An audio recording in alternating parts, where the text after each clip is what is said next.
നമ്മൾ ഈ ഭൂമിയിൽ 5ഓളം മാസീവ് എക്സ്റ്റിങ്ഷൻ ഉണ്ടായിട്ടുണ്ടെന്നാണ് കേട്ടിട്ടുള്ളത്.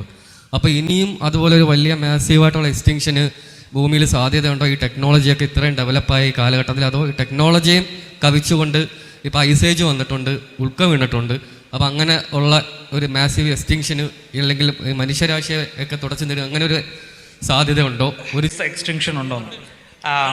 ഇപ്പോൾ ഒരു 6th എക്സ്റ്റിങ്ഷൻ ആണ് എന്നാണ് പലപ്പോഴും പല ശാസ്ത്രജ്ഞന്മാരും വിശേഷിപ്പിക്കാറ്. മനുഷ്യൻ്റെ കയ്യിലിരിപ്പ് കൊണ്ട് പല ജീവജാലങ്ങളും മുമ്പത്തേക്കാൾ വളരെ സ്പീഡിന് എക്സ്റ്റിങ്ക്റ്റ് ആയിക്കൊണ്ടിരിക്കുന്നു എന്നൊക്കെ. പക്ഷേ താങ്കൾ ചോദിച്ച മറ്റൊരു ചോദ്യമാണ്, അതുപോലത്തെ വലിയ സഡൻ ആയിട്ടുള്ള എന്തെങ്കിലും എക്സ്റ്റിങ്ഷൻസ് ഉണ്ടാകുമോ എന്ന് ചോദിച്ചു കഴിഞ്ഞാൽ ഉണ്ടാവാനുള്ള സാധ്യത ഉണ്ട്. ഇനി ആസ്ട്രോയിഡ്സ് വന്നിടിക്കാം, അല്ലെങ്കിൽ മറ്റേതെങ്കിലും നാച്ചുറൽ ഡിസാസ്റ്റേഴ്സ് വരാം. അപ്പോൾ എല്ലാ നാച്ചുറൽ ഡിസാസ്റ്റേഴ്സോ ഒന്നും മനുഷ്യനെ കൊണ്ട് യഥാർത്ഥത്തിൽ കൈകാര്യം ചെയ്യാൻ പറ്റില്ല എന്നുള്ളതാണ് സത്യം. ഇപ്പോൾ വലിയ സൂപ്പർ മാസീവ് ആയിട്ടുള്ള വോൾക്കാനോസൊക്കെ എക്സ്പ്ലോഡ് ചെയ്ത് കഴിഞ്ഞാൽ അവിടെ നിന്ന് ആളിനെ മാറ്റി പാർപ്പിക്കാം എന്നല്ലാതെ മറ്റൊന്ന് തരത്തിൽ ചെയ്യാനില്ല എന്നുള്ളതാണ്. ഈ യെല്ലോസ്റ്റോൺ നാഷണൽ പാർക്ക് ഉണ്ടല്ലോ US-ൽ, അവിടെ ഒരു ആക്റ്റീവായിട്ടുള്ളൊരു വോൾക്കാനോ ഉണ്ട്. അത് 6.5 ലക്ഷം വർഷം കൂടുമ്പോഴാണ് എക്സ്പ്ലോഡ് ചെയ്യുന്നത്. 6 ലക്ഷം വർഷമായി അത് എക്സ്പ്ലോഡ് ചെയ്യാൻ വേണ്ടി റെഡിയായി നിൽക്കുക. അത് എക്സ്പ്ലോഡ് ചെയ്ത് കഴിഞ്ഞാൽ ഒന്നും ചെയ്യാൻ പറ്റില്ല. സിനിമയിലൊക്കെ നത്തിങ് ഡൂയിങ്, ഒന്നും പറ്റത്തില്ല. അമേരിക്കയുടെ നല്ലൊരു ഭാഗം പോവുകയും ചെയ്യും. അപ്പോൾ ഇങ്ങനെ അത് എർത്തിൻ്റെ ഹിസ്റ്ററിയിൽ ഉള്ളൊരു സംഭവമാണ്. എല്ലാ കാലഘട്ടത്തിലും എന്തെങ്കിലും നാച്ചുറൽ ഡിസാസ്റ്റേഴ്സ് വരും, നല്ലൊരു ശതമാനം ജീവജാലങ്ങൾ ഇല്ലാതാവും. ഭൂമിയുടെ ഈവൻ 90% തന്നെ ലൈഫ് വാനിഷ്ഡ് ആയി പോയിട്ടുള്ള എക്സ്റ്റിങ്ഷൻസ് ഉണ്ട്.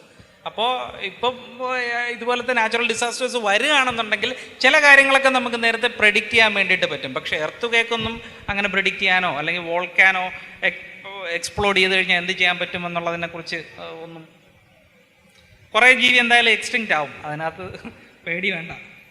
ഈ നമ്മുടെ യുക്കറ്റാൻ പെനിൻസുലയിൽ, അതായത് ഡൈനസോറിനെ എക്സ്റ്റിങ്ക്റ്റ് ആയി മെക്സിക്കോയുടെ അടുത്ത് കടലിൽ പതിച്ച ആ ഒരു ഉൽക്കയുണ്ടല്ലോ, അപ്പോൾ അത് ഒരു 6 മൈൽ മാത്രം വീതി ഉണ്ടായിരുന്ന ഒരു കുഞ്ഞു സാധനം. അപ്പോൾ അതുപോലെയുള്ള കാര്യങ്ങളെ നേരിടാനായിട്ട് ഇപ്പോൾ മനുഷ്യൻ്റെ ടെക്നോളജി കുറച്ച് വളർന്നിട്ടുണ്ട്. ഇപ്പോൾ ഉദാഹരണത്തിന് നിങ്ങൾ നാസയുടെയൊക്കെ ഡാർട്ട് എന്ന് പറഞ്ഞ മിഷനൊക്കെ കേട്ട് കാണും.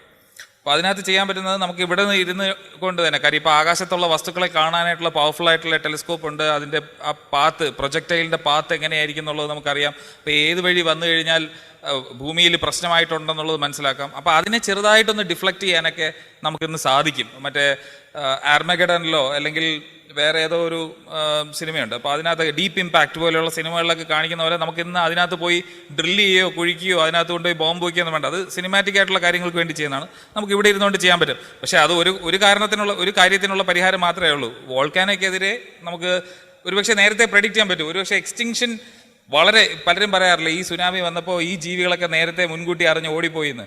എനിക്ക് തോന്നുന്നു ഇനി ഒരു സീസ്മിക് ആക്ടിവിറ്റിയോ അല്ലെങ്കിൽ ഒരു വലിയ വോൾക്കാനോ ഇറപ്ഷനോ ഒക്കെ ഉണ്ടാവുകയാണെങ്കിൽ വളരെ നേരത്തെ നമുക്ക് നോക്കിയിരിക്കുകയും ആ പ്രഡിക്ഷൻ നമുക്ക് വളരെ നേരത്തെ തന്നെ നമ്മൾ എക്സ്റ്റിങ്ക്റ്റ് ആവുന്നുള്ളത് പ്രെഡിക്റ്റ് ചെയ്യാനുള്ള കഴിവുള്ള ഒരു ജീവിയായി മനുഷ്യൻ മാറിയിട്ടുണ്ടെന്നുള്ളതാണ്.